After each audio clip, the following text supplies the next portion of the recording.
For those of you joining us, the Danville Town Council meeting will begin shortly.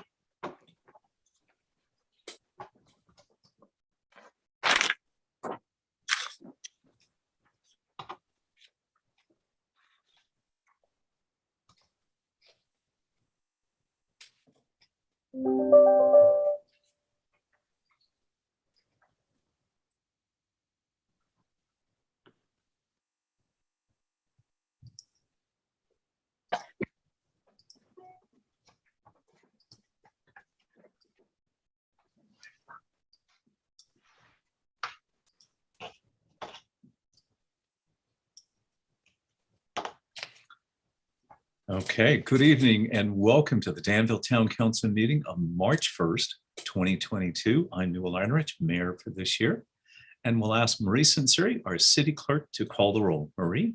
Yes. Councilmember Fong? Here. Councilmember Morgan? Here. Councilmember Stepper? Here. Vice Mayor Storer? Here. And Mayor Arnerich. Here. All council members are present. Great, thank you. And Marie, would you also like to make the announcement? Yes, all of our Danville Town Council meetings are currently being held by teleconference only on Zoom, and a recording will be made available, as well as any written public comments will be made available on the town website following the meeting. If you'd like to participate this evening to provide live comments during the meeting, use the raise hand feature in Zoom. The mayor will call your name and your name will be announced and your audio will be enabled. You're asked to state your name for the record and then limit your comments to 3 minutes. And again, wait until the mayor has opened the item to public comment for that item and before raising your hand. Thank you. Great, Marie, thank you so much. And this will take us to the next item, which is for the Pledge of Allegiance. And we're very honored tonight. In a few moments, we'll also be presenting a proclamation to Red Cross. But we're delighted to have Larry Fong here from External Relations at the Red Cross Bay Area. And Larry is going to lead us in the Pledge of Allegiance. And if everybody else will please mute, except for Larry. Larry, it's all yours. And Marie? Okay, thank you very much. I pledge allegiance to the flag of the United States of America and to the republic for which it stands, one nation, under God, indivisible, with liberty and justice for all. Larry, thank you so much for getting us off to that great start. And now that will take us to changes to the order of the agenda. Joe, do we have any changes to the order tonight? Mr. Mayor, we don't have any changes to the order of the agenda this evening. Great. I'd also like to note that was our town manager, Joe Calabriga. We're joined by our city attorney, Rob Ewing. And from time to time, staff will be joining us on items and we will introduce them as they appear. And the next item, number 4 on our agenda is for the good of the town. This is an opportunity for anybody here that is in our virtual audience to speak to council on anything that's not on tonight's agenda. And because it's not on the agenda, we will not be able to really discuss it or take action. However, we can refer it for further action or refer it to our staff. And Marie, I believe we have one person who is also here in the audience who sent us ahead of time. If you would like to mention that. Yes, one correspondence was sent to the town council prior to the beginning of the meeting, and that was from Paul Forteon. And he has also raised his hand to speak. Great. Paul, welcome. Thank you for your letter and thanks for being here virtually. Go ahead. Thank you. Can everyone hear me? Yes, we can. Okay. I will not take 3 minutes. Thank you for reading my letter that I sent regarding adding Danville made beer and wine to the farmers market. I've spoken to all 5 council members regarding this issue. I think it makes perfect sense. I'm really excited about getting going. I believe I've tried to look at all the concerns and issues that were brought forth through all my conversations. And I think it's really important that all the local breweries and wineries, all 2 of them, are definitely on board with this. I do want to also mention that this is not like a chamber event. I don't know much about those, but I do know that when they're pouring beer at these events, it's from kegs into open containers. That's not what this is. This is for people to purchase canned beer and to take home for their Saturday night dinner. I did speak with the council member yesterday regarding possibly the Find having an issue with this, since they would be a competing business. And I spoke with the owner, Jason Moore, today, and he is totally on board with adding beer and wine to the farmers market. So I'm looking forward to it being added to the agenda in the future, and I appreciate your support. Great, Paul. Thank you very much. And I do believe we have, as you probably are well aware, that we do have the permit renewal coming up for the Pacific Farmers Market Association for our farmers market. And we will be discussing this at a future study session. So thank you again for bringing this up, and we appreciate your letter. Is there anybody else here tonight who would like to address the council? If so, please raise your virtual hand and we'll call on you. Marie, I don't see any. Do you? I do not see any other speakers requesting at Okay. this time. Great. Then we will close the public hearing on For the Good of Town. We'll bring it back to the council, and this will take us to item number 5 on our agenda tonight, which is presentations and proclamations. And as I mentioned earlier, a presentation or a proclamation to Larry Fong, External Relations Manager with Red Cross Bay Area, proclaiming March 2022 as American Red Cross Month. And I will read this presentation and then ask Larry to add some comments, and we appreciate him being here. Whereas March is American Red Cross Month, a special time to honor the kindness of our volunteers and neighbors who aid families in need every day as they carry out the organization's 140-year mission of preventing and alleviating suffering. And whereas in Danville, the American Red Cross Bay Area chapter works tirelessly through its volunteers to support us when disaster strikes, when someone needs life-saving blood or the comfort of a helping hand. And whereas last year in Contra Costa County, 518 families affected by 130 devastating home fires relied on the American Red Cross and our partners for comfort and hope, providing emotional support, addressing immediate needs, and helping families recover with emergency financial assistance or community resources. And whereas Contra Costa County residents donated, this is staggering, 17,277 units of life-saving blood, hosted 788 blood drives, 8,486 local community members took classes to learn skills like first aid and CPR, and 910 military families and their members and their families received support and services. And humanitarian aid was provided internationally. And whereas we dedicate the month of March to all of those who support the American Red Cross mission, as our community depends upon the American Red Cross, which relies on donations of time, money, blood to fulfill its humanitarian mission. Now, therefore, it be resolved that the Danville Town Council does hereby proclaim the month of March 2022 as American Red Cross Month in the town of Danville, and encourages all of its citizens to support this organization, its noble humanitarian mission, and our hometown heroes who help people in need. And I'd just also like to mention that our council member, Renee Morgan, is also on the board of directors. And Larry, if you want to unmute, please welcome, and we'd love to hear from you. Certainly. Thank you very much. I'm honored to have the opportunity here to speak with you and to accept the proclamation on behalf of the Red Cross. And it's great seeing some old friends and some new ones in front of me. It's been a busy year, a trying year for many of us, and actually more than 1 year, a couple of years, in fact. But this past year, we've pushed on and we've been able to accomplish a few things in Red Cross, continuing our disaster response. We've been pushing blood drives because of the shortage of blood. And in Brentwood alone, we had 16 blood drives. There was an award that we gave, a life-saving award, to Officer Aaron Kamash in Concord. He saved a toddler, a 2-year-old toddler, gave CPR and administered Narcan. Apparently, the toddler had been able to ingest some opioids.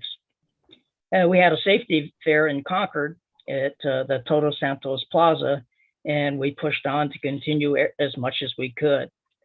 In the coming year, starting in this April, we'll be doing Sound the Alarm, and that's where we solicit and provide and install sound fire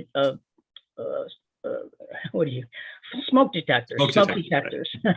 And we educate the clients that we provide these to with safety and emergency preparedness. We'll be ramping up our preparedness classes, and we have a big evacuation drill we're planning over in Rossmore with 10,000 residents with our government partners. And again, we continue to push blood drives. We're also prepping for the fire season. We are in a drought. We hope it ends, but just in case, we'll be out there and ready for the citizens that are in need of our help. We rely a lot on donors and volunteers. Red Cross is 90% volunteers, and we need volunteers. Even a little bit of time, you can volunteer in so many ways, in blood drives themselves or in disaster response, or you can even work from home and help that way. A good way to go is to volunteer connection at redcross.org, and you can see the myriad of opportunities. That's how I got involved in 2012, I think it was. And here I am still. So I thank you very much on behalf of the Red Cross and our clients. We thank the town of Danville for recognizing us, and thank you. Larry, thank you so much for being here. What can you tell us or share with us before I'm going to call on Renee then too to say a few words?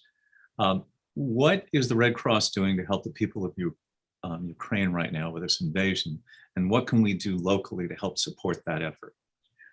Locally, continue what we're doing as far as donations, blood drives, and things here to make sure we're well equipped to handle ourselves. It's a pretty complex issue as far as helping in Ukraine. We're working with the International Red Cross and Red Crescent groups internationally to find out what they need and how we can best serve them and support their effort. Great. Well, thank you. And Renee, would you like to add a few words as a board member? Just a couple words, Larry. Thank you so much for everything you do. You mentioned 2012. That's everybody to us, obviously doing our math correctly here. That's 10 years with the Red Cross. A great time. Thank you so much for all your service.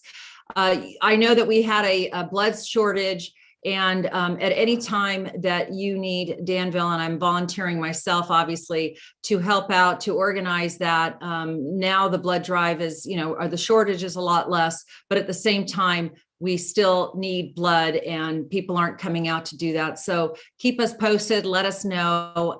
We're here for you, and we love the partnership that we have, as well as being able to say that when it's not just California that has issues, that it could be also statewide, that you are also helping people. And we thank the Red Cross and definitely you as well, Larry. Thank you so much. Thank you, Renee. Thank you. Perfect, Larry. Thanks for all the good work. And Karen, go ahead. Oh, thank you very much, Larry, for all the years you're also putting into the San Ramon Valley Emergency Preparedness Committee, because your feedback is a different feedback than other people can bring based on the number of years in which you've been collecting for all of us. I saw a blood drive going on last week down near Iron Horse School and thought, wow, that's great. I couldn't tell what it was for a while. So the more visible that is, and the more we can help you as a town to make that blood drive visible, the more blood you will get for people, because everyone needs something different in the kind of blood that they can get, depending on all the different things they're measuring. So the more they have to choose, the better it is for those patients. So thank you for all the lives you've saved, Larry. Right. And Very Vice true, Mayor Storer? Thank you. Sorry, you call me Newell? Yes, sorry. Great, thank you. Larry, once again, thank you for all that you do with the Red Cross. And, I've always shared these stories, and I just have to do it one more time. It didn't matter when I was with the Sheriff's Department and we had a call out. It didn't matter whether it was 2 o'clock in the afternoon, 5 o'clock at dinner time, 7 o'clock, 11 o'clock, 2 o'clock in the morning. It didn't matter. The American Red Cross came out and they supported every single call out that we ever had in the 22 years I was there.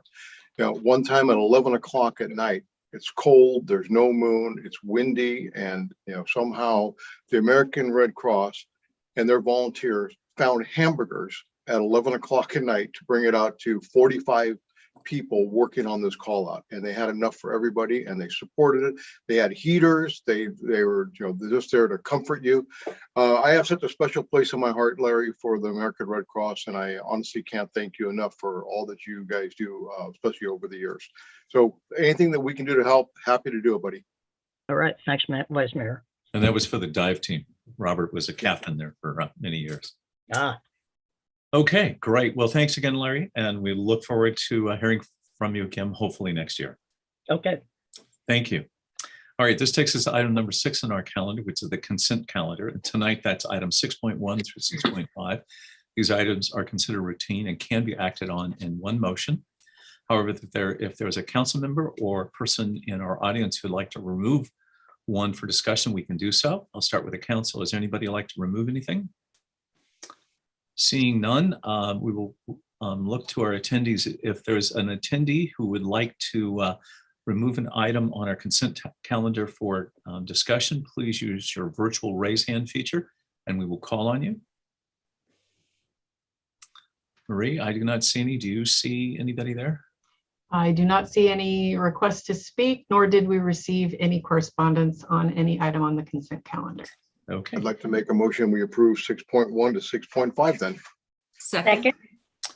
Okay, it's been moved by Vice Mayor Storr and seconded by Councilmember Morgan. Morgan, you were a little faster. Oh, Very good. Okay. So is there any further discussion? Seeing none, Marie, would you please call the roll? Yes. And we have, sorry, Councilmember Fong, yes. Councilmember Morgan, Yes. Councilmember Stepper, Yes. Vice Mayor Storr, Yes. and Mayor Arnerich. Yes. Thank you. All council members voted and it was passed unanimously. Great. Thank you, Marie. And now this takes us to our next item. And this is always at the first of the month, so our first meeting of every month, we get to have under item number 7, a report from our town manager. And Joe Calabrigo, it's all yours. Welcome. Well, thank you, Mr. Mayor and members of the Town Council. Believe it or not, here we are. It's March 1st. We're into the 3rd year of 2022 already. And I'll start right off the top by saying that we are continuing to move forward with our efforts to work with our community members to craft a new downtown master plan and a new housing element. And in that vein, back in January, we launched our new DanvilleTownTalks.org website as we hope a convenient and easy way for our community members to stay informed and participate not only in these 2 matters, but in other matters that are important to them. So that website right now, which is www.danvilletowntalks.org, includes not only a whole lot of information on the housing element update and the downtown master plan update, but also information about the Diablo Road Trail project, our new town bike master plan, and also a link to the mayor's monthly Town Talks live stream broadcast. So our housing element and downtown master plan have received a combined somewhere north of 7,200 visitors since that website launched.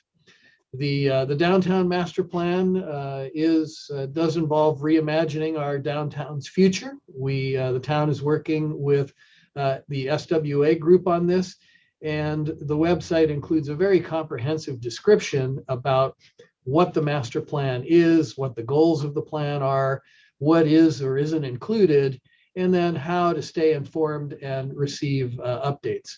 We had about 1,500 people who took our online survey, which ran through Valentine's Day, February the 14th. We have hosted a number of different outreach events and held several stakeholder interviews to collect feedback. And coming up next Monday are annual town council commission workshop will be used to receive and provide feedback to the consultant on the master plan as well. By May, our consultant is going to generate a preliminary list of strategies based on the priorities that were identified by the stakeholders. And as we move forward, the adoption of the plan is targeted for the sometime in the fall, probably September. The housing element, boy, we have sure spent a lot of time talking about the housing element here over the last year. And as council's well aware, all California cities have to update their housing elements every 8 years. And for the upcoming 23 through 31 planning period, Danville is required to plan for a minimum of 2,241 new homes, regardless of available land capacity. So the task for the housing element is essentially to determine where and how the town is going to accommodate these housing needs for people of all income groups. We have been conducting extensive outreach on this for almost a year now. And coming up next, in fact, going live on Monday, it's kind of exciting. The housing site suggestion map is going to go live.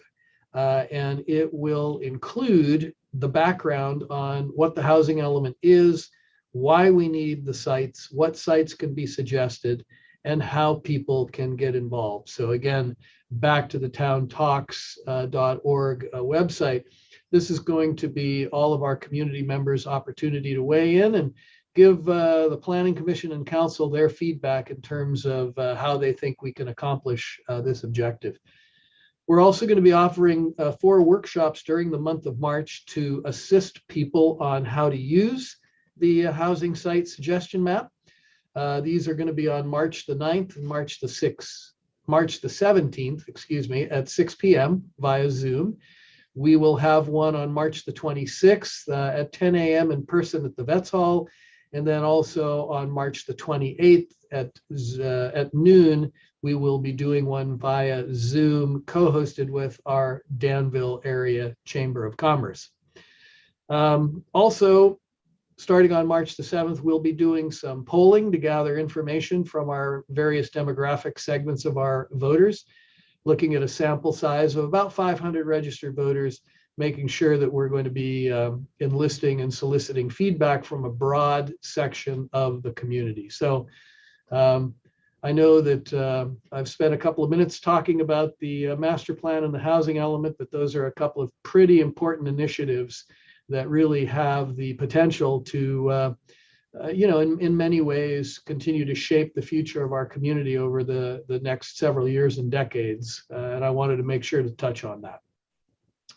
On the COVID front, the winter Omicron surge has thankfully tapered off. The last couple of months, I've been giving you some updates with some numbers, case numbers for Danville, the number of new cases in the past 2 weeks specifically. That number had increased to a high point of 832 new cases as of the end of January. It is now, as of March 1, down to 138. So big swing in a month, which is great news. The big news, I guess, is that last Friday, the CDC issued some new metrics that are going to be used to assess COVID risk by county across the whole United States. It's pretty fascinating. You can go onto the CDC website and there is a map of the United States, color-coded. Every county in the whole country is on that map. So they are classifying risk levels as either low, medium, or high. And that determination is based on looking at hospital beds being used, hospital admissions, and the total number of new COVID cases that they have in the area. So the CDC is no longer recommending masking in schools unless the COVID levels in the community are high. And fortunately, for Contra Costa County right now, the community levels are currently low under the CDC's criteria. So that's good news. On top of that, yesterday, the state announced that kids in K through 12 schools and childcare settings are no longer going to be required to wear masks indoors after March 11th, although they hasten to add that masking will continue to be strongly recommended. So that's good news for our schools. The state is also lifting the requirement that unvaccinated people must wear masks in indoor public spaces as of today, March 1. So indoor spaces as of today, per the state, vaccine, no vaccine, masking is optional. Masking is still going to be required in high-risk settings, hospitals, nursing homes, public transportation, regardless of vaccination status. And workplaces are going to continue to follow the prevention standards that have been set by Cal OSHA. On the town council and the legislative front, and as council is aware, some of what I'm going to cover is certainly known to all five of you, but for those that might be viewing this meeting either live or subsequent to today, I want to make sure to cover certain things. The council conducted its annual planning and goal setting workshop on February 11th, which included a fairly extensive review of the town's mid-year financial picture, including both the operating and capital budgets. You also looked at future projects and priorities, talked about some of the lessons learned and how many of the changes made during the pandemic are going to positively affect our service delivery moving forward. Council was also briefed on state and federal legislation and some of the regulatory changes that have the potential to impact Danville. And I understand that the mayor will also be highlighting some of this at his upcoming Town Talks live stream on Friday. As I mentioned, the annual Council Commission workshop will be taking place on Monday, March 7th. Where you'll be meeting with your four commissions, two boards to discuss and receive feedback on the downtown master plan. And the council plans once again this year to have one-on-one meetings with each of the four commissions, and those will happen during the months of March and April, and give those commissions an opportunity to talk about their priorities. Also be able to hear commission feedback, respond to questions, and so on. On the economic development front, the temporary LUPs for expanded outdoor seating, council had acted to extend those time limits through June 30th of this year, and you prescribed that you wanted to have a follow-up discussion for that on April the 5th. So that will be coming up next month. Staff is in the process of working with some of our local restaurants to make some adjustments and corrections to some of the parklets that by this point have encroached a little bit too far into the right-of-way to make sure that we're continuing to provide for safety of cars and pedestrians. At your last council meeting, you also approved dates and road closures for all of your 22 community events. At your April study session, we will be presenting a discussion of some of the safety recommendations that we are looking at moving forward for these events, steps that can be taken to allow for better safety management. This could include looking at factors like traffic control, even routing and boundaries within which the events need to occur. The Forward Focus Grant Program, Council has received some updates on this. I got a pretty comprehensive rundown today from our Business and Economic Development Director, Jill Bergman. Bottom line is that the staff is still working to wrap this program up, but by way of just a quick recap, there was $525,000 that the council appropriated for the program. Of that amount, a total of just over $497,000 in grants were awarded to various businesses on a cost reimbursement basis, meaning they applied for the grant, they were approved to get the grant, and then the actual funds themselves were to be distributed to the businesses once they submitted their invoices and receipts to be reimbursed. So far, just a little bit under $300,000 has actually been paid out to date. Business-wise, 55 of the businesses that applied have received all of the funding that they applied for. 68 have submitted for partial reimbursement, and 24 of the businesses that were approved never submitted for any reimbursements at all. So as we look forward to the upcoming budget, staff is looking at other options to present to the town council for how to repurpose some of those grant funds that may not have been utilized in other ways that can support our businesses. The Merry and Bright campaign and holiday gift guide that was all rolled out prior to the holiday season was a very successful, a lot of positive business feedback. And I'm not going to go into that too much other than to tell you that Jill has an update coming your way that will give you a better breakdown and wrap up of all of that. Moving into the area of finance, of course, the mid-year report for the current fiscal year is on your agenda tonight. I will say that at the midpoint in the year, the town's fiscal condition is continuing to be positive.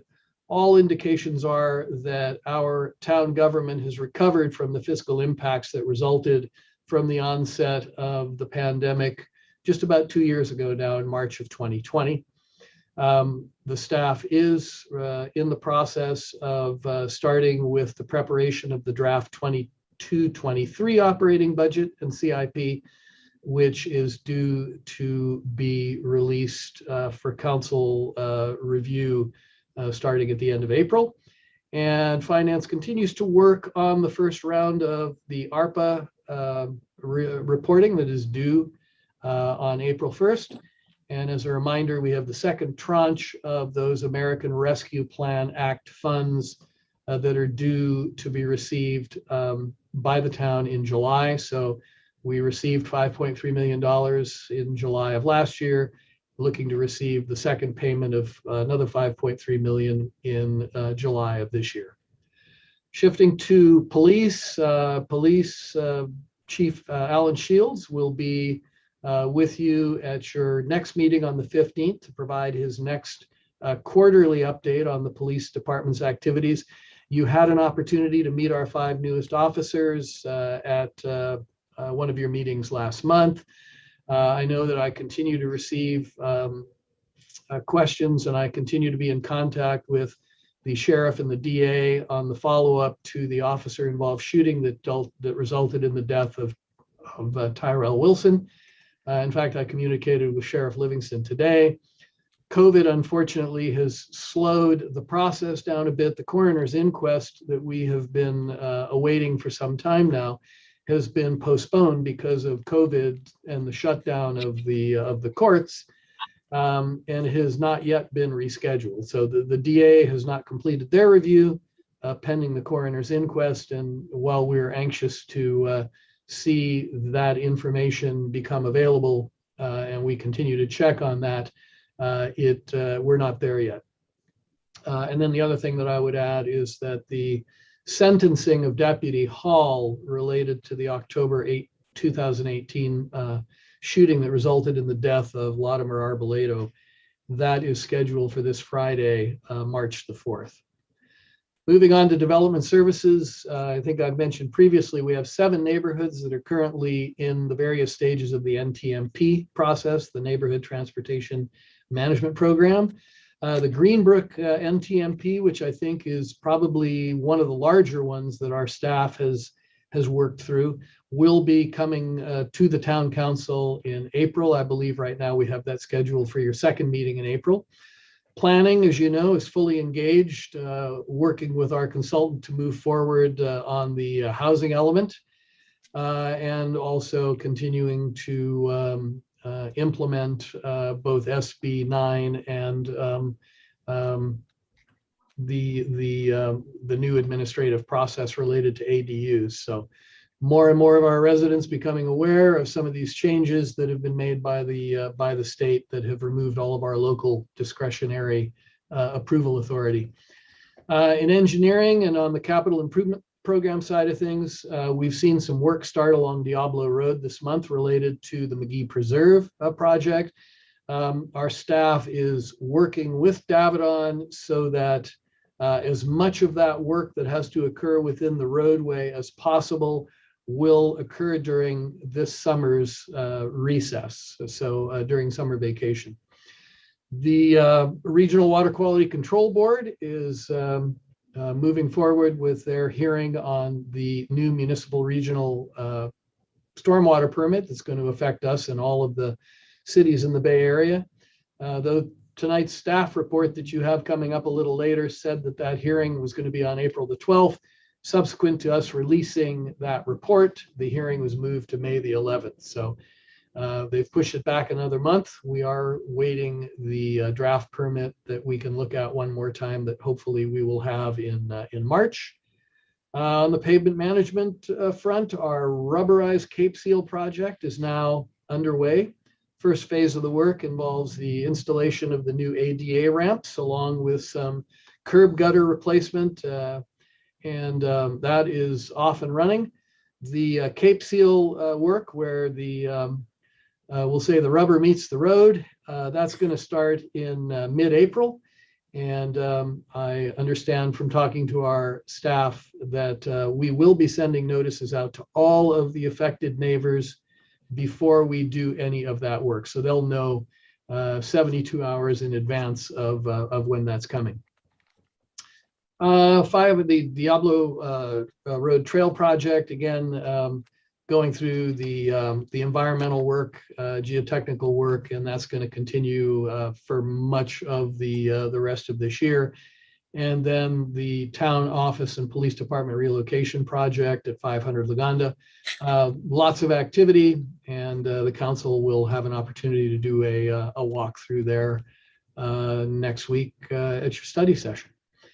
In maintenance, happy to say that the Diablo Vista Park field lighting expansion project was completed well in advance of reopening our fields, lifting the winter moratorium. So many kudos there to Dave Castile and especially to the Sports Alliance that footed the bill for it. This yeah, I don't want to geek out too much here, but this is the latest generation of lighting, LED lights, really no spillover beyond the park boundary. Pretty cool to go out there and look at it when it's lit up. The next thing we'll be moving on to in maintenance is doing some lamp replacement for the sports fields at Sycamore Valley Park. As I said, maintenance, they completed all of their ball field prep and the dog park prep prior to reopening the facilities last weekend. And there were a lot of people and a lot of dogs that were out there. Happy to be back out in our parks. Also, if you have been out to Hat McGee Ranch Park lately, you may have noticed that the phase 2 expansion of the Bounty Garden is moving right along. The Bounty Garden raises food that they contribute to the Contra Costa and Solano food banks. The new planter beds have been installed in preparation for the summer growing season, and looking forward to seeing that happen. On the contract maintenance front, our park maintenance, custodial maintenance, and streetlight maintenance contracts are all coming up for renewal. So staff is going through the procurement process. And we recently completed a procurement working with the Transportation Authority and Caltrans, as we will be assuming the maintenance responsibility for the landscaping along the sound wall that is on the west side of Camino Ramon from the I-680 Sycamore interchange all the way south, basically to the end of Camino Ramon. Recreation, arts, and community services, recreation or registration for aquatics spring and summer programs has been going really, really well. It started on February the 15th for residents. And then for non-residents, open registration started on the 22nd of February. So far for the spring, we have almost 1,500 total registrants. We've got 879 people registered for our aquatics programs. And so far we have about 2,100 kids registered for our summer camps. So pretty excited about that. The annual Rec Expo was held last Saturday. was also a very successful event. Suffice it to say, I think our residents and community members can't wait to get back to live recreation. Cultural arts, I'll mention that our Threads of Change exhibit that's currently at the Village Theater is going to run through the 11th of this month. It's been a very well-attended exhibit with visitors that have been coming from all around the Bay Area to see it. And then on March the 24th, we have the opening reception for the next exhibit, which is entitled Women Who Dare.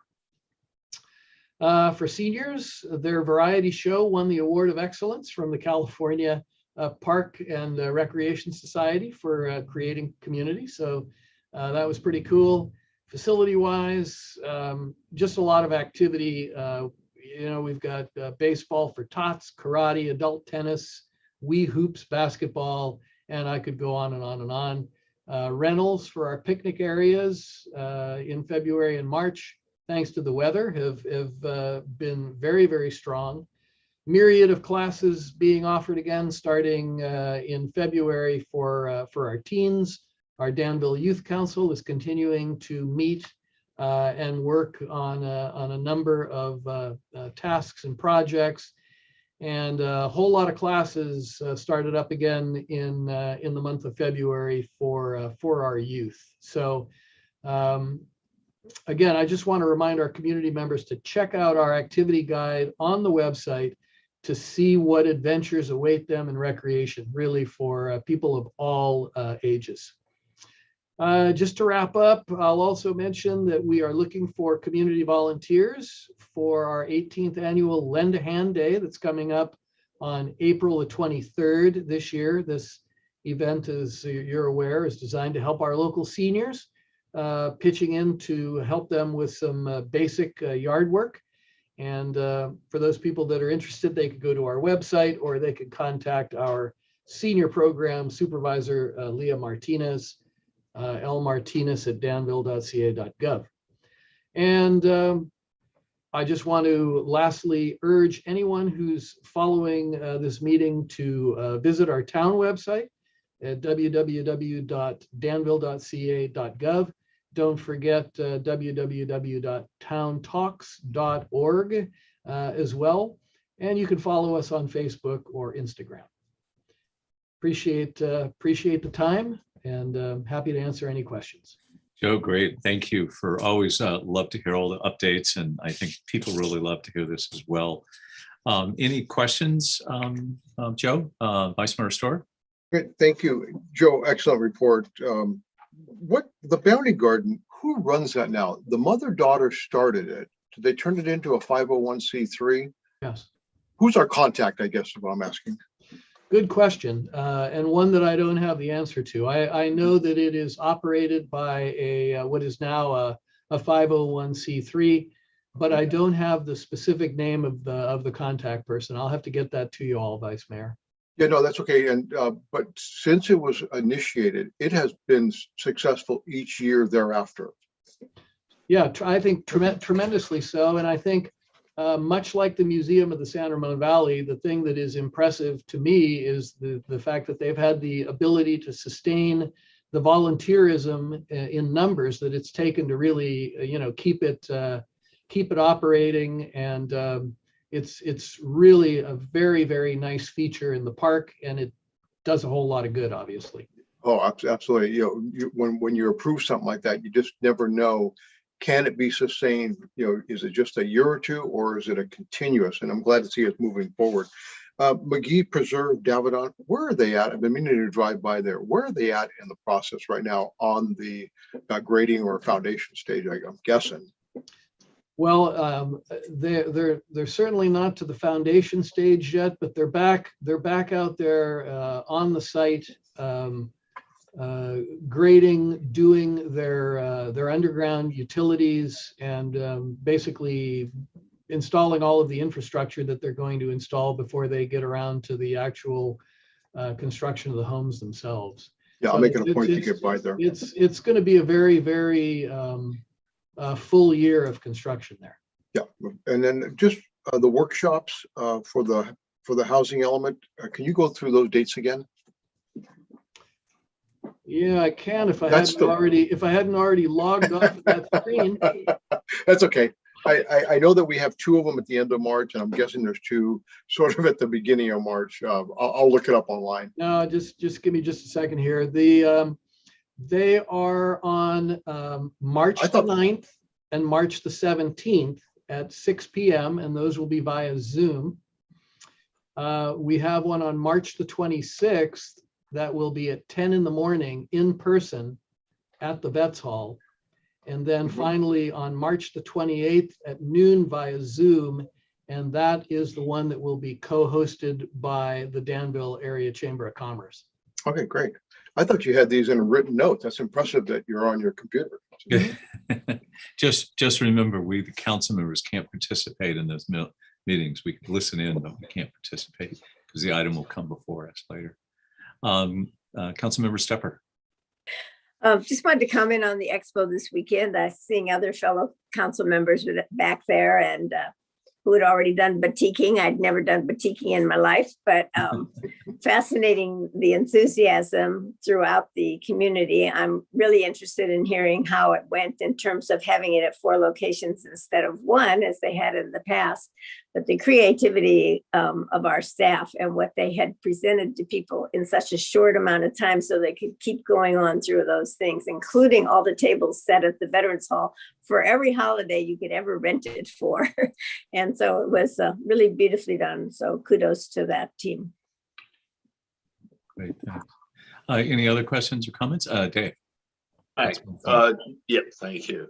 Joe, great presentation. Just a couple of 3 questions. One, could you provide a little bit of insight on the growth of applications for ADUs in the community? And the reason I'm asking that is getting a lot of conversations with our community regarding what's going on next door to me. What is this? We hear there's something called an ADU that's out there. Could you share more information? So we have, and I know I have encouraged residents who are inquiring to go onto the website, but I'm curious, 1, what's been the growth? And 2, is there an opportunity to kind of refresh our presentation so that we can hopefully communicate more and update our community as to what's progressing with this area of ADUs? Sure. Well, briefly, the changes in state law that impacted the ability to construct an ADU with nothing more than an over-the-counter permit, those went into effect the beginning of 2021, I believe. So they have been, actually it might have been the year before that. That change essentially allows anyone to come in to the permit counter and pull a permit, provided that they meet certain very minimal requirements. They need to adhere to a 4-foot side yard setback and a 4-foot rear yard setback, and not exceed 16 feet in height.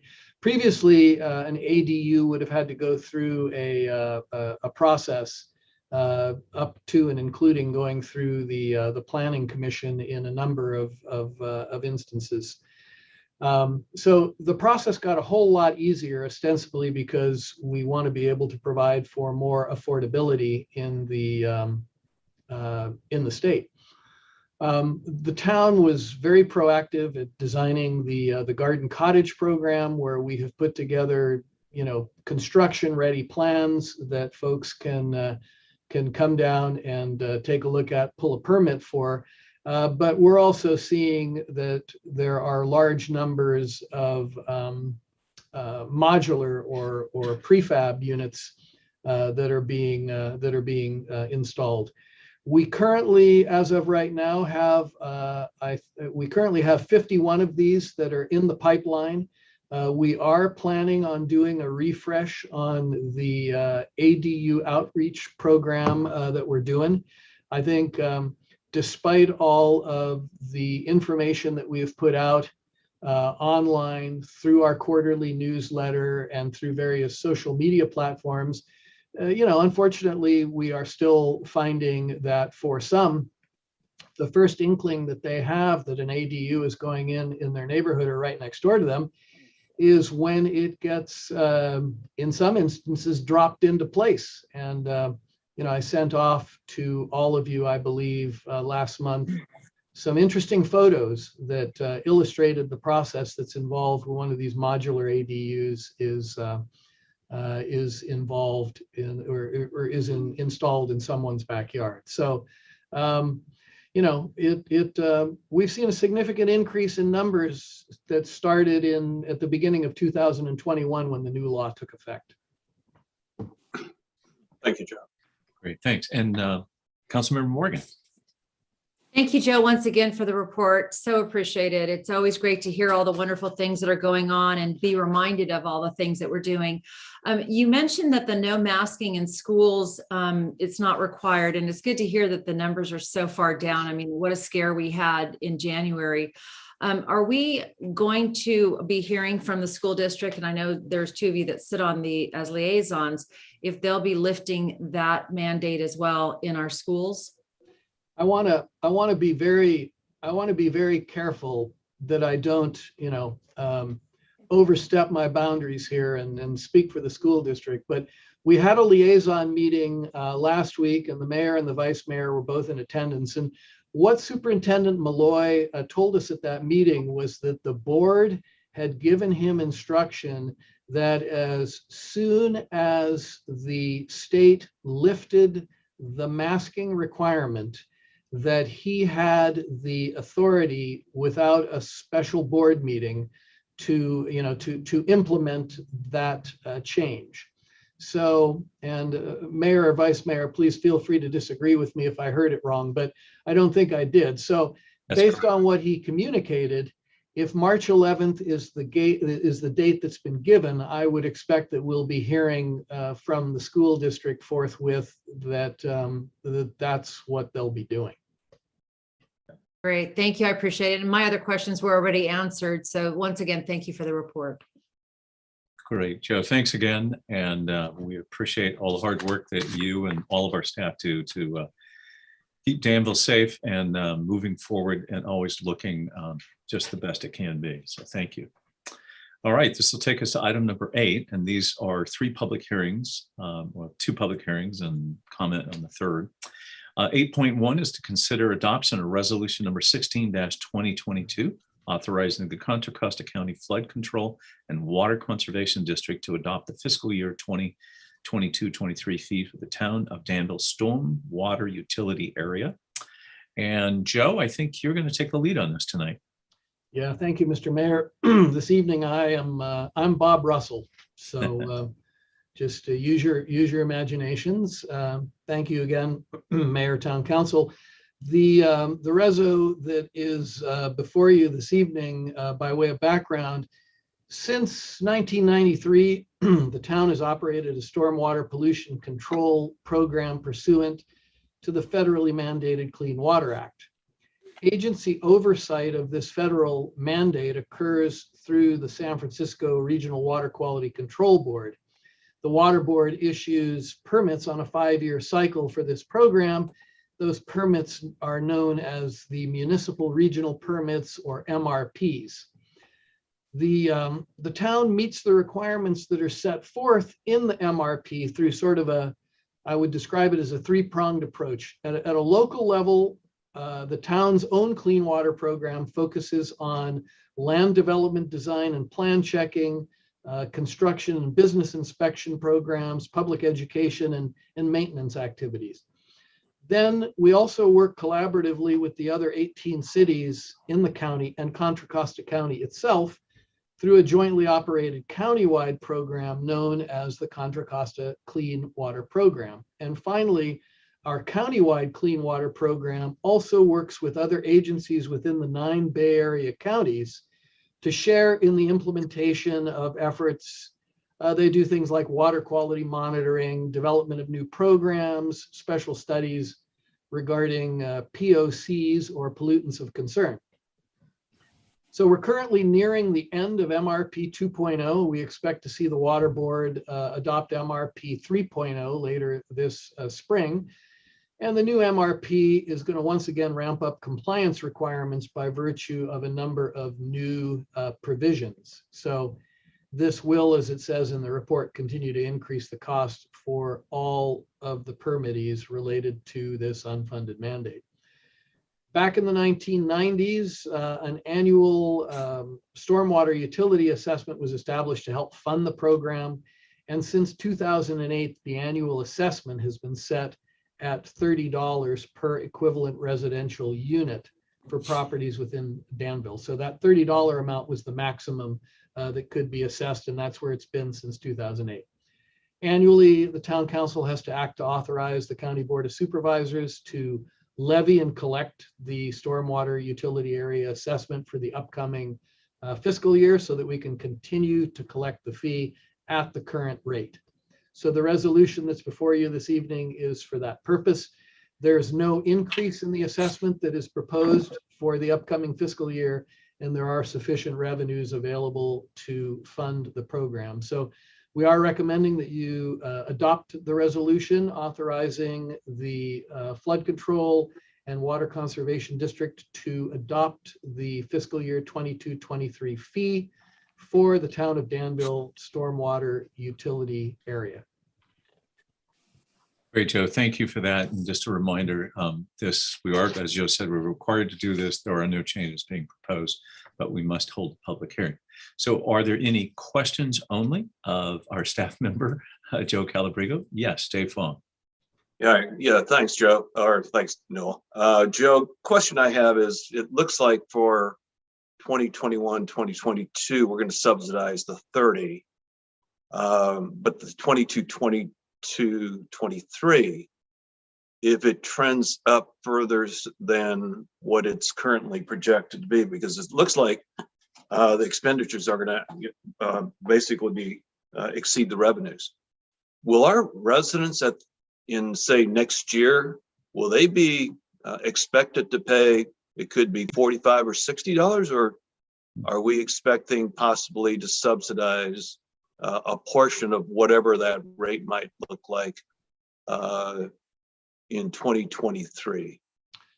So first of all, Councilmember Fong, like our townwide lighting and landscape assessment district, this is an assessment that is levied on properties within the town, and absent going through a balloting and protest procedure, we do not have the latitude to increase that assessment beyond its current level.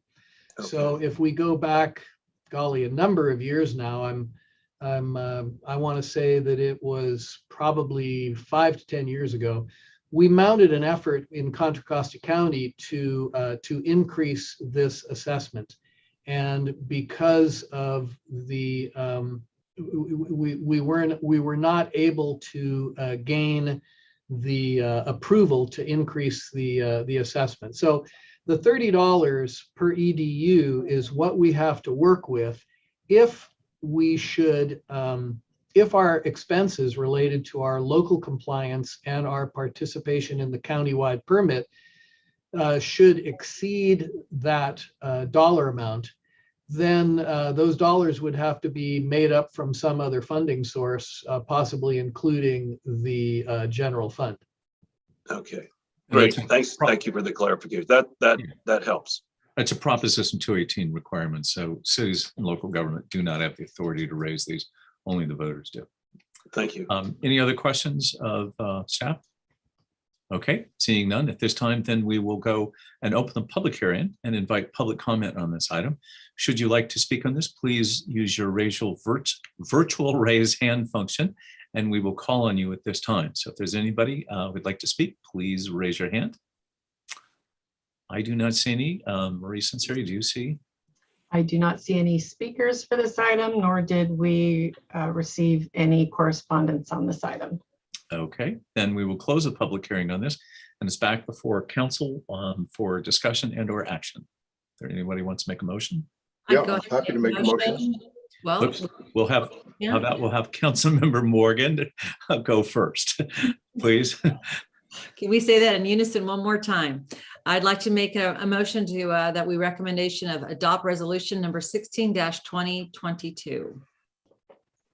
Second. Second that.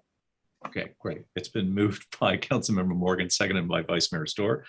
Any further discussion? Seeing none. Oh, I'm sorry, Karen.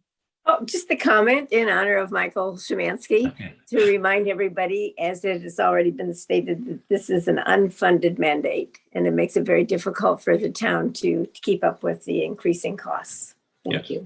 Thank you for that, Karen. We all agree on that one. Marie, since here you are, City Clerk, would you please call the roll? Yes. Councilmember Fong, Yes. Councilmember Morgan, Yes. Councilmember Stepper, Yes. Vice Mayor Storr, Aye. and Mayor Arnerich. Yes. The resolution was approved unanimously. Great. Thank you for that, Marie. All right, this takes us to item number 8.2. This is exciting council action here, which is to consider introduction of ordinance number 2022-02, adding a new section 2-16 to the Danville Municipal Code, establishing a bicycle advisory commission. And we're delighted to have Andrew Dillard, who is head of our transportation department. He and one other person. I always want to say we do a lot with very few people. So Andrew, welcome. Thank you. Good evening, Mr. Mayor and Town Council members. So as the mayor described, the item before you this evening is consideration of the introduction of ordinance 2022-02 to form a Danville Bicycle Advisory Commission. This is considered a first reading of the ordinance this evening, and upon approval by the council tonight, this would come back to the council for a second and final reading at the upcoming council meeting on March 15th. So just a little bit of background. As we all know, in July of last year, the town council adopted the first townwide bicycle master plan. Very exciting. And as a programmatic initiative of that plan, it was recommended that the formation of a town bicycle advisory committee be formed to further guide the implementation of the master plan, and as well the planning and advisement on any future identified bike projects, programs, and safety initiatives. So subsequently, at the town council's last study session on February 8th, the staff did present a couple of options for creating either a bicycle advisory committee or commission, and which ultimately town council directed us to draft an ordinance that would create a bicycle advisory commission. So again, this leads us to the consideration of this evening's ordinance that's before you to form this commission. The structure of the commission would essentially mirror the structure of the Senior Advisory Commission, and I'll briefly walk you through the elements of that. First, regarding specifically the qualifications of the commissioners of a Bike Advisory Commission, they should have experience, training, occupation, or education demonstrating their knowledge and or interest in bicycling. We want to have an inclusive cross-section of interest in bicycling, from youth and seniors to families, commuters, recreational cyclists of all types, including of course our beloved road cyclists and the mountain biking community as well. And then also require that they be a town resident. The composition of the commission is recommended to be a total of 6 members, one of which would be a youth commissioner of high school age. The terms of the commission is proposed that 3 of the members would be 4-year terms initially. The other 3, including the youth commissioner, would be a 2-year term for a total of 6 commissioners. The meeting frequency is being proposed to be at least 1 regularly quarterly meeting. And then the time and place of the regular meeting would be later established by resolution. The powers and duties of this group. So basically, they would be advising staff and the town council regarding implementation of the town's bicycle master plan, as we all know. They would also advise on the conditions, operations, and safety of the existing facilities that we have on the ground and other potentially non-motorized forms of travel. They would review any new proposed bike policies, programs, again, projects and plans, funding applications. We've been submitting a lot of applications over the past few years, and they would be tasked with looking at those and guiding us on the structure of those applications. And of course, any new legislation that comes down the pike in regards to bicycle travel. Some of their other duties would be coordination with the public, including other bicycle-related nonprofit organizations, the business community, and all local agencies in effort to promote cycling and programs in the town of Danville. And then also, not last, but definitely very important would be development and dissemination of bicycle awareness and educational materials to the community. That's something that staff could always use assistance on, and that we would definitely lean heavily toward their expertise and help with that. Officers and duties of the commission, similar to all of our other commissions, there would be a chair and a vice chair, and that would rotate every year. They would be required to conduct their meetings per, of course, the Ralph M. Brown Act, and they'd be subject to all the provisions of the town's conflict of interest code. The schedule for the recruitment would follow the town's annual spring recruitments that are getting ready to kick off for all the other commissions in order to seat the members by the new fiscal year. So with that background, again, the item before you this evening is to introduce and read by title only ordinance number 2022-02, adding a new section 2-16 to the Danville Municipal Code, establishing a bicycle advisory commission, and with a return for second reading on March 15th, 2022. That ends my presentation, and be happy to answer any questions. Great, Andrew. Thank you for that. And thanks for all the work. And I know Rob Ewing helped on this as well. And also just to note that two individuals have been very helpful on our bicycle network, our plans, and also on helping us, encouraging us to do this is local resident Al Kale and also Dave Campbell of Bike East Bay. And at this time, any questions only, no opinions. And it is a public hearing, and we'll go to Councilmember Stepper. Okay, Andy, can you tell me how many years we've had an ad hoc committee? Because that was a part of the discussion of going forward with the commission that have been helping us with the issues of bicycle safety and auto collisions. Well, in the last 5 years, the town staff has been invited to a number of different ad hoc committees and aren't town affiliated, such as Valley Spokesman and some others that staff is always willing to attend and answer any questions that they may have on town initiatives. So to date, it hasn't been really town ad hocs. It's just been, being invited to some of these other advocacy and organized bike committees. Thank you for that, Andy, and thank you for all the people who, as the mayor just come in, that have been helping us. Thank you. Great. Any other questions before we open the public hearing? Dave Fong, Councilman. Okay, thank you. Andy, thank you for the great presentation and long time coming, and appreciate the recommendation today. Question I have is, as we take a look at all of the different trail initiatives around town, what role would the bicycle commission play in being a resource to work with staff on each of these different initiatives as they come up? Because realistically, it's not about cyclists alone. It's pedestrians, it's motorists, it's really everyone and anyone that's using these trails. So what would be that opportunity to include the commission in those discussions on some of these trail initiatives?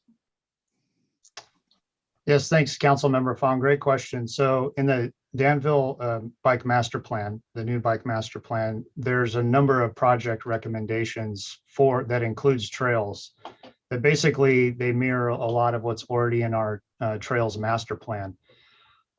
So through that effort, there's a nice nexus there with what we already have with both of those documents. So their input will certainly be sought after as we identify funding for those trails in the future and as those projects move forward.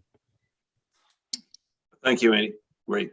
And if I could just hasten to add, Council Member Fong, the townwide trails master plan that that we had adopted years ago, and subsequent efforts have also fallen under the purview of our Parks, Recreation, and Arts Commission. So I would imagine that there will be some overlap in a number of these areas.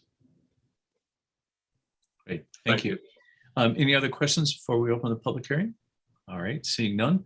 At this time, we'll open up for any of our attendees. And if you'd like to speak in this item, please use your Zoom virtual raise hand feature, and we'll call on you. You'll have up to 3 minutes to speak to the council. At this time, Maria, I don't think I see any. Do you see any there? And have we received any written comment? There are no requests to speak and no written comments were received on this item. Okay, last call for any public comment. Okay, seeing none, then we will close the public hearing and it's back before the council and Councilmember Stepper. I'd really be honored to make this motion that we approve this commission for our bicycle advisory committee and commission, because it will increase the safety in our town. And we so much appreciate the participation in biking and how it's grown. Yep, I'd like to second that. Great. So that's, sorry, I should have clarified. That's ordinance number 2022-02. Thank you, Dave. Councilmember Morgan. I just wanted to say, I didn't get an opportunity to, but we've had this presentation and I so appreciate all the work that's gone into it. This is a nice addition, having a bicycle advisory commission. It's a great addition for Danville. We definitely are looking forward to having this commission work with them and provide the insight, not only on the safety, but the objectives of our existing infrastructure, as well as the master plan. It fits in perfectly, and looking forward to working with this new commission. Great, thank you, Councilmember Morgan.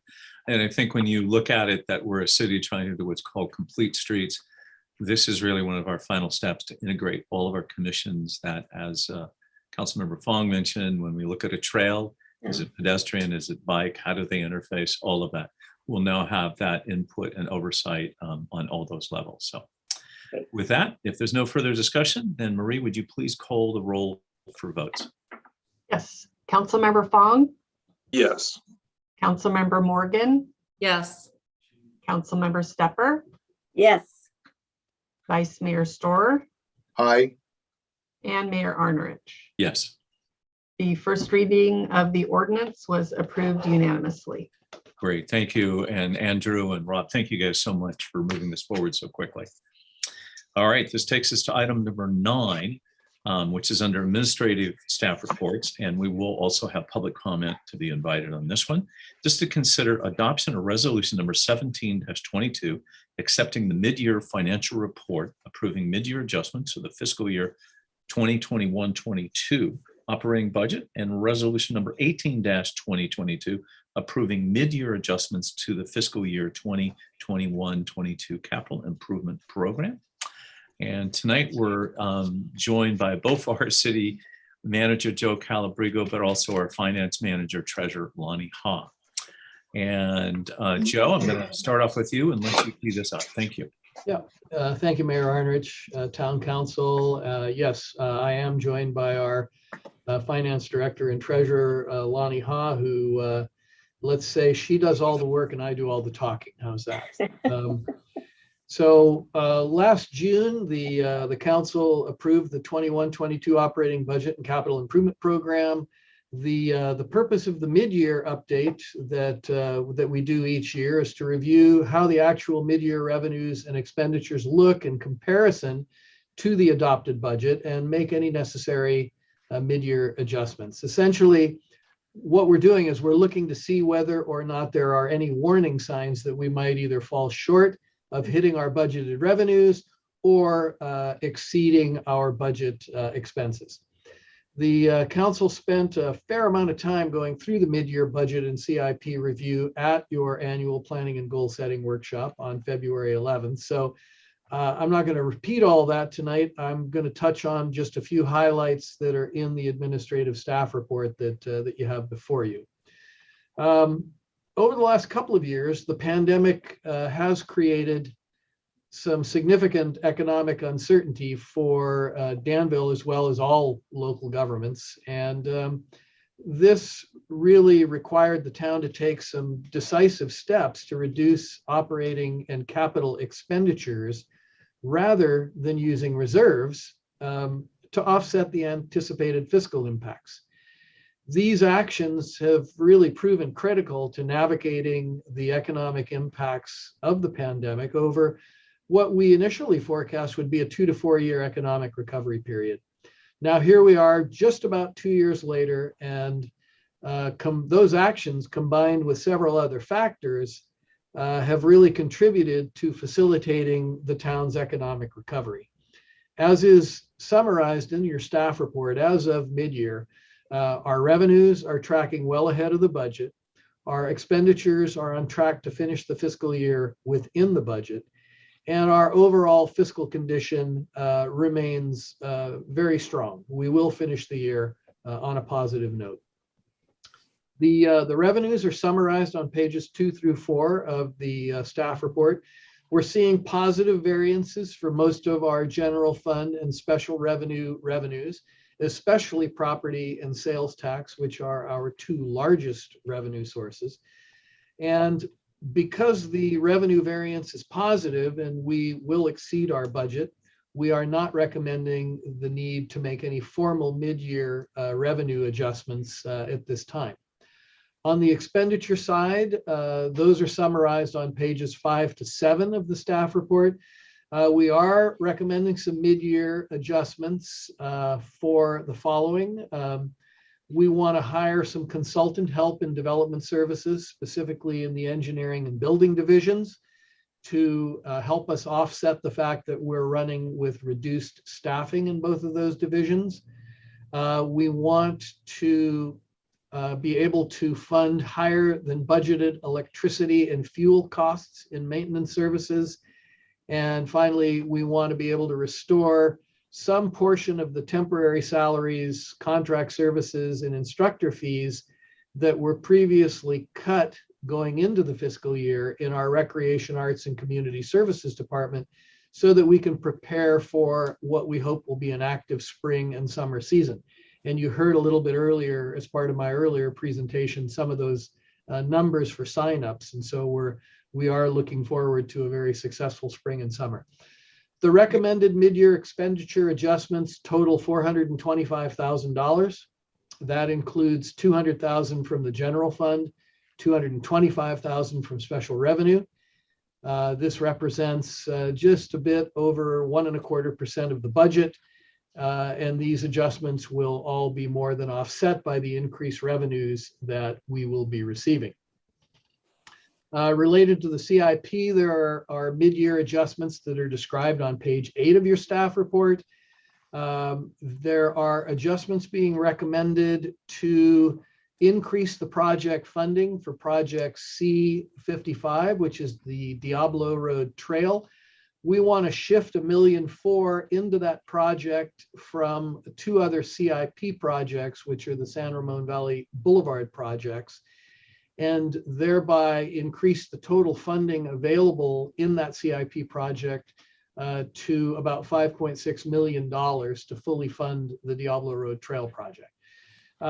Secondly, we want to consolidate. Right now, we have 2 San Ramon Valley Boulevard projects. We've got the slurry seal and striping project south of Sycamore, and we have the improvement project north of Sycamore.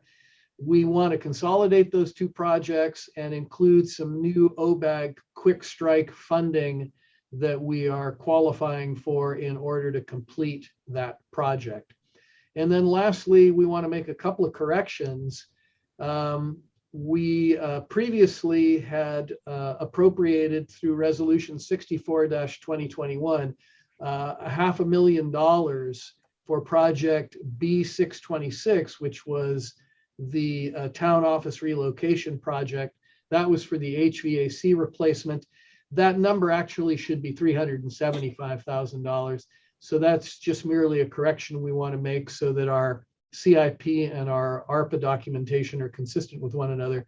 And then finally, we want to change the funding source for $25,000 that's allocated to project C609, which is the townwide bike master plan from one Measure J source to another Measure J source. So none of the CIP adjustments affect the general fund or the town's obligation for any of these projects. So in summary, through mid-year, the town's overall fiscal condition remains very positive, with overall revenues that are exceeding the budget forecast and expenditures that are tracking within the approved 2021 operating budget. That concludes our presentation. We are recommending that you move the two resolutions that are before you this evening. And both Lonnie and I are available to answer any council questions. Joe, thank you. And Lonnie, thank you and your team for all the work they do to keep us on track and carefully monitor all of our resources and our funds. Any questions of Joe or Lonnie at this time? Okay, seeing none, we will open this for public comment. Is there anybody here who would like to, that's attending tonight virtually, to join us with public comment? If so, please use your virtual raise hand feature in Zoom, and we'll give you up to 3 minutes. So at this time, is there anybody who would like to address the council? I do not see any. And Marie, do you see any? And did we receive any written comment? I don't see anyone requesting to speak on this item, nor did we receive any written public comments prior to the meeting. Okay, great. And last chance, anybody here who would like to address the council in the public? Seeing none, then I'll close the public hearing and we'll bring it back to the council and Councilmember Fong. Hi, okay, thank you. Joe, the request for additional funding for building, which would rely more on consultants, and I get it in the short term, we've just got to cover the FTEs to support the demand. What is your plan going into 2022 and 2023 to really mitigate the use of consultants and really hire full-time? Good question, Councilmember Fong. I don't have a plan to mitigate the use of consultants. Our building services division has always relied on a combination of consultant and in-house staff that gives us the ability to add or subtract manpower, personnel power, if you will, when we have the need to do that. What's a little bit different about this year is that in addition to our, I'll call it typical or budgeted dependence upon outside consultants, we've had a vacancy in our chief building official position, and we've also had some vacancies among our permit technicians that have required us to rely to a greater extent on consultants than what we had budgeted. So we're going to continue to look at combined use of contractors and in-house staff moving forward. But some of those position vacancies have tipped things a little bit more toward consultants this fiscal year. Yeah, no, and I'd like to kind of stay interested because obviously with the housing element and with increased building that's potentially anticipated, I'm a little concerned about, what is the impact that it's going to have on your town staff and what they can do to respond to our community as well. So, just keep us up to date on that, on your needs there, because it's obviously an important role as we look at, what the community is expecting from us going forward. I would just add overall, our goal is not to hire permanent staff. It's to use consultants as we see these peaks. And we've had peaks here for the past 2 years, and there's a point in time that will go down. So, we've added staff in that department. We were even smaller earlier, but Councilmember Morgan. During the course of the pandemic, we've taken this decisive action to navigate the economic impacts. And, this has contributed to the town's stability and economic recovery. And I want to thank Lonnie Haw, her team, as well as our town manager and staff. And with that, I'd like to make a motion to adopt resolutions number 17-2022 and resolution number 18-2022 as well. Second that. A second by Vice Mayor Storer. Yes. Okay. Is there any further comments or discussion? I'll just add to Renee's comments that 2 years ago, I never thought we'd be here today looking at this financial report at midterm and saying, well, congratulations for making this a really positive report. It could have gone a lot of different ways in this last 2 years, and somehow you guys have done a really great job keeping all this together. Lonnie, thank you very much for doing that. And Joe, once again, thank you for your leadership on this. Great. I would also add that I think it's, it's part of how Danville does its budgeting, which is different than most cities. Most cities budget with assumptions that all the revenue comes in and they spend it all on their budgets, and then they always fall short. And we have a tendency to do the opposite. But the other good news is some of our Danville businesses in many categories are doing better than they were pre-pandemic. And with the advent of what I call the Amazon law that came into effect just as the pandemic started, the backfilling in our fair share has really helped us tremendously. And as we all know, the property turns over in Danville an average of every 7 years. So that means 1/7 a year. We've seen that dramatically increase revenues. And so we are really, really in extraordinary great shape. Councilmember Stepper. Unmute, please, Karen.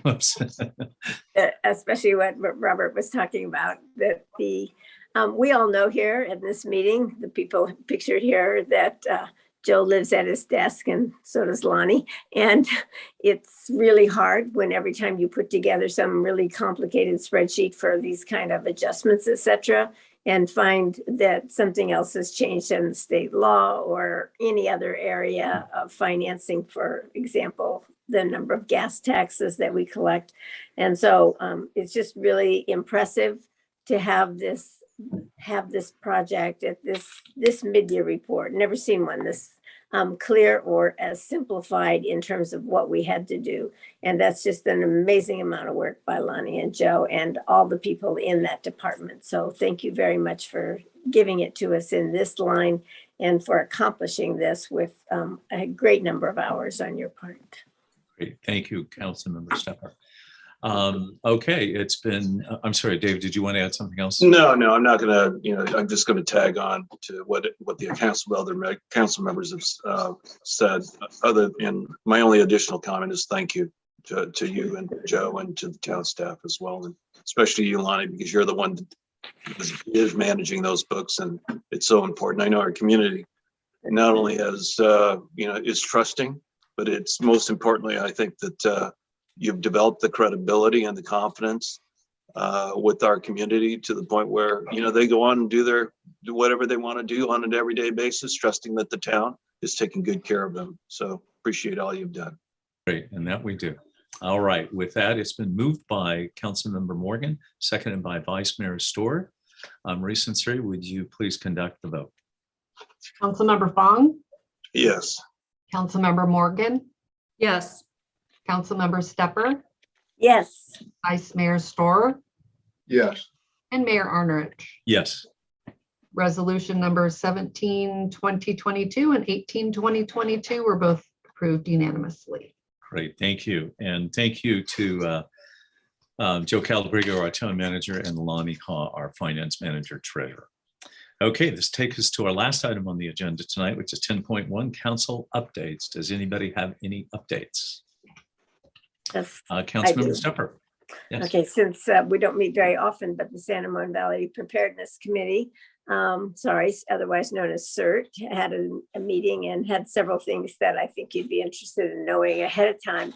One, we're not going to have the emergency fair, or they're not going to at this point in time, because they feel that for the amount of effort and work, it attracts a lot of people who are already up to date in their emergency preparedness, and they go to the fair just to make sure. But we're not hitting as many new people as they expect to happen this year, which is putting on 30, what I would almost call pop-up emergency preparedness tables, and they will be at other people's events because those other people have already gotten the attendance there. And I think it's a really good plan, because they will have a lot of people, whether it's a government-run event or an expo like we had last weekend, or projects that come from Rotary or other organizations or 9/11. I think they're going to see a whole lot of new people. Can they establish all of these in 1 year? No, they said they're going to limit it to 30 per year, which is like 2 to 3 per month. So hopefully all of us will at some point participate in one of these, because I think it will be good planning for the council as well.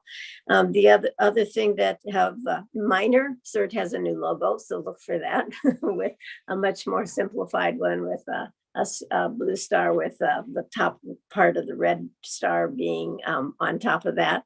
And we think that if we can get that known, we'll have more people participating in the CERT classes, because they'll finally get off of Zoom and back in person, where their classes will be slightly longer than what they've done in the past. But the October one is expected to be live. And so let people know that. It's so important. So for our community. So thank you. Great, Karen, thank you. I'll just add real briefly, one, good news, the Monte Vista pool, as you know, the town participated in helping fund that pool many years ago. It's been completely rebuilt, a much larger pool. The good news is the district has just shared with us that that pool will be finished in time for our summer program. And with that, if there's no other business, that will adjourn our meeting. And a big thank you to Marie Sensiri, our city clerk.